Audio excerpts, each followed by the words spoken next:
Welcome to the Fatherhood Fitness Podcast. I'm your host, Anthony Pluff. Each week, we will cover various topics that dads struggle with in their fitness journey. I'll give you actionable steps that you can apply right away, not only to take back control of your own health, but so you're able to be a better example for your kids too. All right. Welcome in. Hope everyone's summer's been going well so far.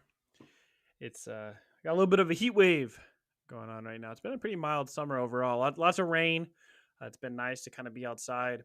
But lately, the past couple of weeks, the mosquitoes and everything have just been a little rough.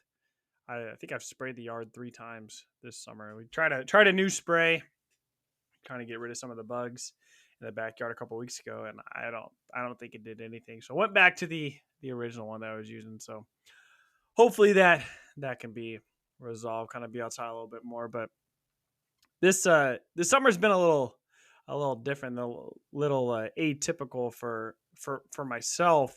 I mentioned a while ago I had hip surgery back in May, and so just rehabbing through that has been challenging. It's kind of taken a toll on me, not being able to move around a lot, not being able to get outside, I've been able to get outside, but not being able to go for like my normal morning walks and things like that. So that's played a huge role, just kind of on the mental side of things. It's been hard. I've been kind of stuck inside and just not doing out of my normal routine. So that's been a bit challenging, but I got off crutches here about 4 weeks ago now. So trying to do a little bit more. Obviously still, I can't run. I can't do anything like that for quite some time now, but I've been trying to get outside a little bit more.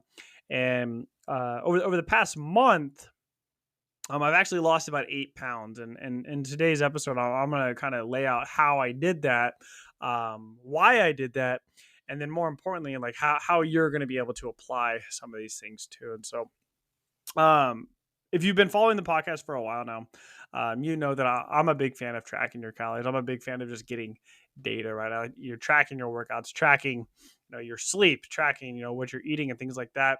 It doesn't have to be forever, but it's a good tool, right? If you're trying to save money, if you're trying to budget, if you're trying to pay off your mortgage, it's a good idea to track your finances for a while to understand kind of where you're at, and then figure out where you need to go from there. And so I'm a big proponent of tracking. I have all my clients track their food in some way, at least for a while. Sometimes that involves a food scale, weighing things out. That's obviously going to be the most accurate.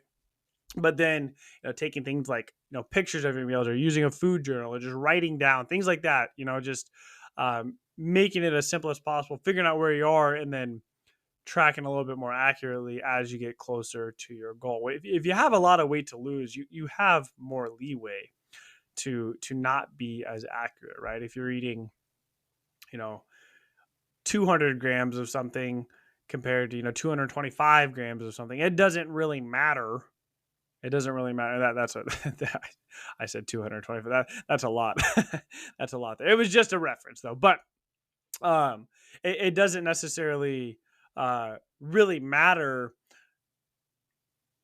how close you are if you have 50, 60, 70, 100 pounds to lose. But if you get closer down to you have 10 or 20 pounds to lose, then it matters a little bit more, because a couple hundred calories could be the difference between maintaining your weight and losing the weight you want to, right? And so something simple like just having if you had a 12-ounce Coke, you had 2 of those a day, that's 280 calories, close to 300 calories. Switching over to Diet Coke, that's a simple swap there that could be very helpful. Now what I'm going to do today is I'm going to kind of tell you about how I lost. So from June 24th to July 24th, I lost 8 pounds. And I really didn't change that much. There was a couple things I changed. Some were kind of unintentional. Some were just kind of a byproduct of kind of where, kind of what was happening around me. And so I put on a little bit of weight from May through June, just simply because I wasn't moving much. I had surgery. I was on crutches. I just wasn't able. I think the most steps I ever had in a day was 5,000, and that was very rare. I was much lower than that. Moving around on crutches isn't always a lot of fun. It's not very efficient. And so yeah, my steps were just naturally down a ton. And so once I was able to get off those crutches, once I was able to be a little bit more active, obviously, if we're looking at our equation here, calories in versus calories out, obviously if I'm able to move more, I'm able to, expend more energy, is going to make it a lot easier. Now, I just got through saying that I'm somebody who tracks my calories fairly regularly because it gives me a good idea of where I'm at. And I don't do it every single day, but at least a couple of days a week, and I'm going to track maybe breakfast and lunch, and then I'll just enjoy dinner or something like that. That's kind of a typical routine for me, and it doesn't take me much time at all because I typically eat similar foods and stuff, and so I have a good idea of how much protein I'm getting, how many calories I'm getting, and then I don't really have to worry about it. And if you are eating similar foods like I do, then you only have to track it once, right? And then you can have a pretty good idea about where you're at. And if you're not worried about hitting, a weight loss goal, if you're more worried about maintenance, then it makes it even easier, right? Because it doesn't matter if you had 4 ounces of chicken or 4.5 ounces of chicken, it's going to be close enough, right? Because sometimes when you buy chicken breasts, it says, oh, they're 4 ounces. If you weigh them, some are 3.7, some are 4.3, some are actually 4. And it varies. And if you're eating similar foods all the time, then those small differences aren't going to matter too much. And so what I did over the past month or so is I really just kind of focused on listening to my hunger cues. Now, I believe in kind of habit based coaching, and I implement that with my clients. And so a couple of the habits that we focus on, a little further into their program, depending on their starting point. These aren't habits I necessarily introduce right away, depending on kind of where they need the most help, but eating slowly and then eating until satisfied. And the reason I really like the reason why I like to focus on these two in particular with my clients is because you can do them from anywhere, right? You could go to a fast food restaurant and you can focus on eating slowly. You can focus on eating until satisfied. You can go to your daughter's birthday party and you can focus on this. You can go to Thanksgiving dinner and you can focus on this. You can literally do this everywhere, right? As opposed to weighing your food, tracking your food. You're not going to go to Thanksgiving, you're not going to go to your daughter's birthday party, you're not going to go to a work function and bring your food scale, right? At least it's probably not recommended. And so that's why I really enjoy these, because once you master these, it makes it a lot easier to maintain your weight, and it makes it much easier to lose weight if that's what you're focusing on. Now, despite what maybe you've read, what you've seen online, what you've seen from other coaches, weight loss is not a great long-term strategy, right? The majority of my clients I work with, they either sign up for 12 weeks or 6 months. I've had clients work with me for multiple years. And eventually we want to get to a point where we're happy. We're happy with our weight. We're happy with how we look. We're happy with how we feel. And then we get to the point where we maintain that, right? What happens a lot of times is people start a program, they lose a pretty good amount of weight, and then they stop paying for coaching. They stop having that accountability. They stop doing the things that got them there. And then eventually they gain the weight back. And so that's not what we want. And so that's why I love the habit-based approach to coaching, is because although it may be slower, like obviously if you're cutting your calories to 1,200 calories a day, you're doing, high intensity workouts, you're going to the gym 6 days a week, you're burning a ton of calories, you're not eating a bunch of calories, you're going to lose weight very quickly. But are you going to be able to maintain that? Probably not, right? I work from home the majority of the time. My wife homeschool, or we're homeschooling our kids. So my wife is home with our kids. Our kids go to preschool. I get to see my kids a lot. I work out from home, and I still struggle to work out, 4 or 5 times a week, right? There's just so much going on. And so if you're going to the gym, if you're following a program that's asking you to work out twice a day, that's probably not sustainable, right? I could do that, and you could do that for a couple of weeks, but we're not going to be able to maintain that for a year, right? Now, there are situations where maybe it's summertime like it is right now, and your kids are, maybe they're going to camps, maybe they're doing other things, and you have the opportunity to work out every time or every day. Take advantage of that. I absolutely do that too. If I have a break, or if I have a week where I don't have a bunch of calls scheduled, I don't have a bunch of client check-ins scheduled, people are gone, things like that, the busyness kind of ebbs and flows, right? If I have a week where I'm not as busy, I will absolutely add an extra workout. I will absolutely add some more walks. I will, you know, do some incline walking on the treadmill. I'll ride the stationary bike a little bit more. Absolutely do that. Take advantage of those things, but you don't have to burn yourself out. And if you don't want to increase it, you don't have to. Right? The same thing goes for your nutrition, right? There are going to be times where you can be a little bit more aggressive, right? You could, if you have a stretch where you're going to be at home, you're going to be able to cook your meals for 3, 4, 5 weeks at a time. Yeah, be aggressive with that. Take advantage of those times, right? But like for me, this past month has been crazy. Uh, my birthday was at the end of June. We had 4th of July. We went out of town. We went out of town another time, so my kids could. My mom is a preschool director. Excuse me, and so we took our kids to her preschool. They live a couple hours away from us, and so we went there. So we were out of town. My wife and I went on a date. We went and saw my sister and my dad perform at a local fair. Then we went to the Great Wolf Lodge with the kids. So that we've been out of town like 4 times, 3 or 4 times in the past month. And during that time, I was able to lose 8 pounds because I focused on these things. I had practiced getting enough protein at each meal. I had practiced making sure I have some kind of fruits and vegetables regularly throughout the day.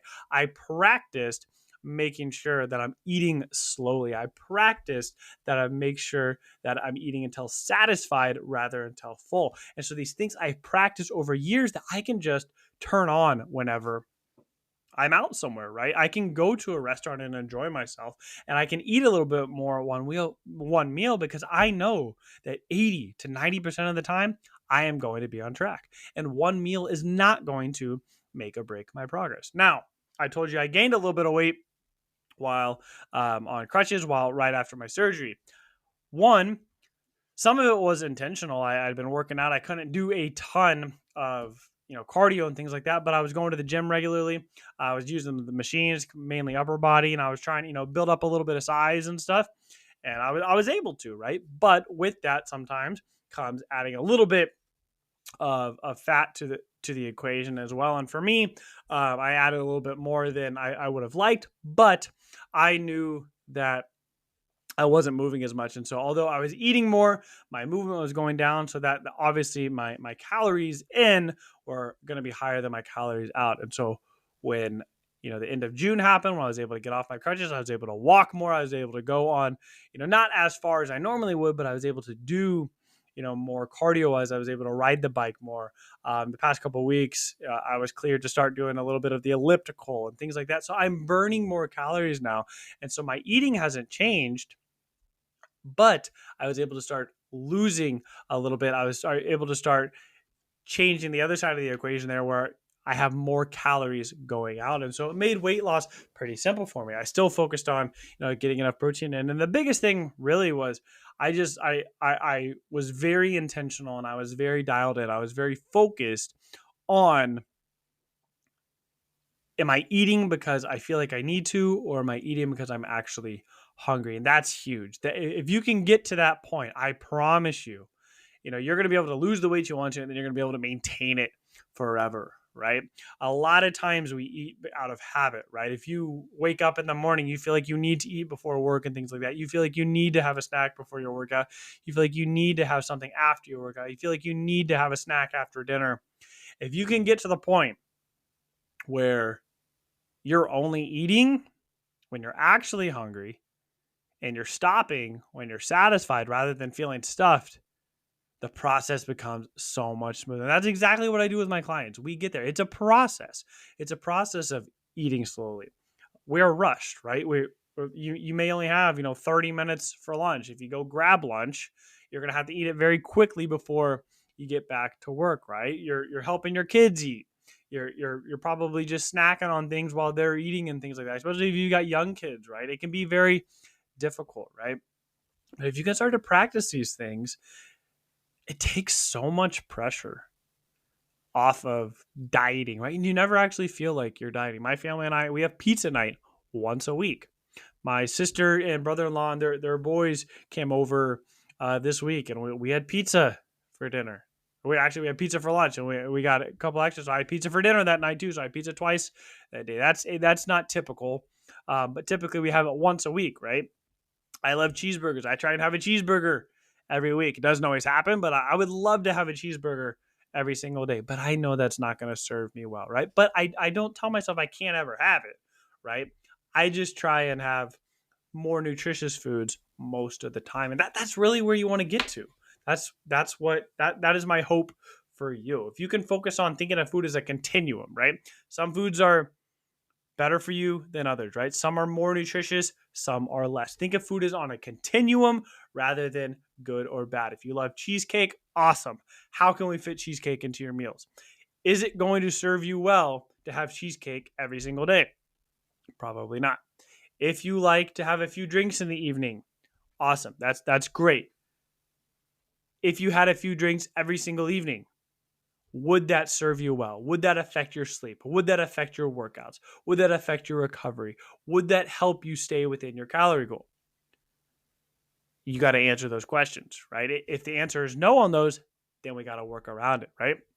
I love Sour Patch Kids. If I ate Sour Patch Kids every single day and I'm trying to stay within my calorie goal, then something has to give, right? I had to give up something in order to have that, right? So it makes it much more difficult. But I know if 80% of the time I'm having some kind of lean protein with my meals. I'm starting my day off. I typically have like oatmeal or something, or maybe a protein shake. I'll do a workout. I have lunch, usually some form of chicken or beef or something, have some vegetables with it, maybe some rice for dinner, kind of the same thing. Then I know if I have calories left over, sure, I can have a handful of Sour Patch Kids. I can have, I can split a piece of cheesecake with my wife. I could have a couple beers if I wanted to. And it makes it much easier too if you are tracking your calories. Now, I lost 8 pounds over the past month and I did not track my calories.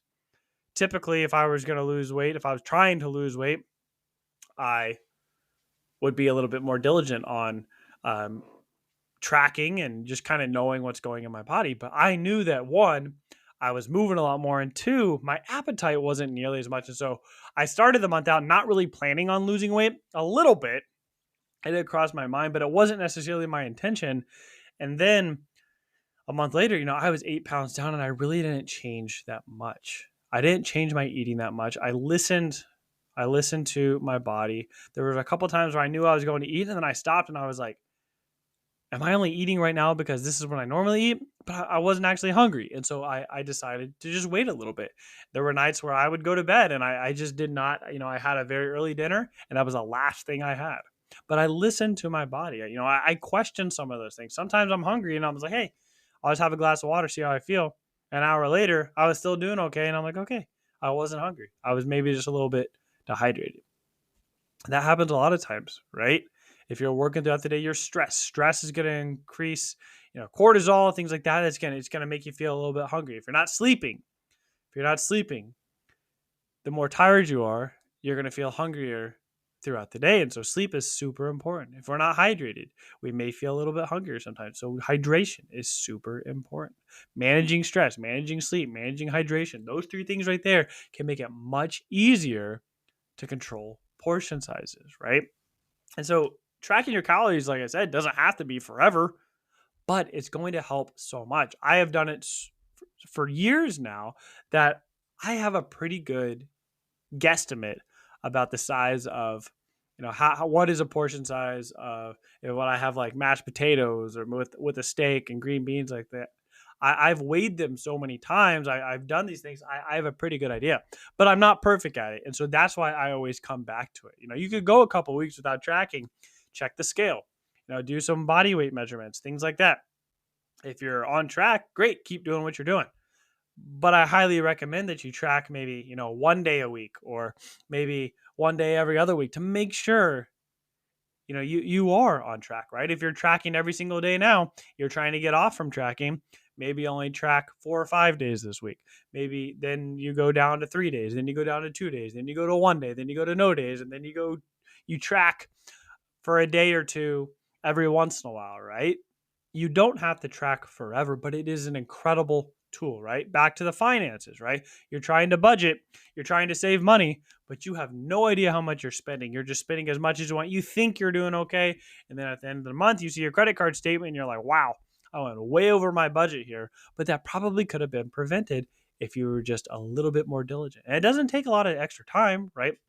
If you're cooking food, you can track the food while it's cooking, right? You're not constantly touching the food when you're cooking it, right? So you can fit this in. And like I said, if you have tracked a certain food before, you don't have to track it again. I use MyFitnessPal. The app I use for my clients has a tracker built into it, and it saves all your past things. And so if you track the 8-ounce steak, that same 8-ounce steak is going to be in there. You don't have to scan the barcode. You don't have to type it in. It's already going to be there for you, right? A lot of times we build up things in our head to be much worse than they actually are. Tracking is something that can be uncomfortable, but everything's uncomfortable. Every time you grow, every time you get better, every time you're trying to improve something, it's going to be a little bit uncomfortable right away. And that's okay. That means you're learning. That means you're growing. That means you're expanding your comfort zone, right? And that's how you make changes, right? You expand your comfort zone. You don't have to leave your comfort zone. You don't have to completely leave it, but we want to expand it. We want to make sure that you're constantly growing, you're constantly learning, because when you stop learning, when you stop growing, you stop getting. That concludes this episode of the Fatherhood Fitness Podcast. Thank you for those of you who took time out of your busy schedules to listen. If you have any questions or comments or an idea for a topic for a future episode, please feel free to reach out, and I'd love to hear from you.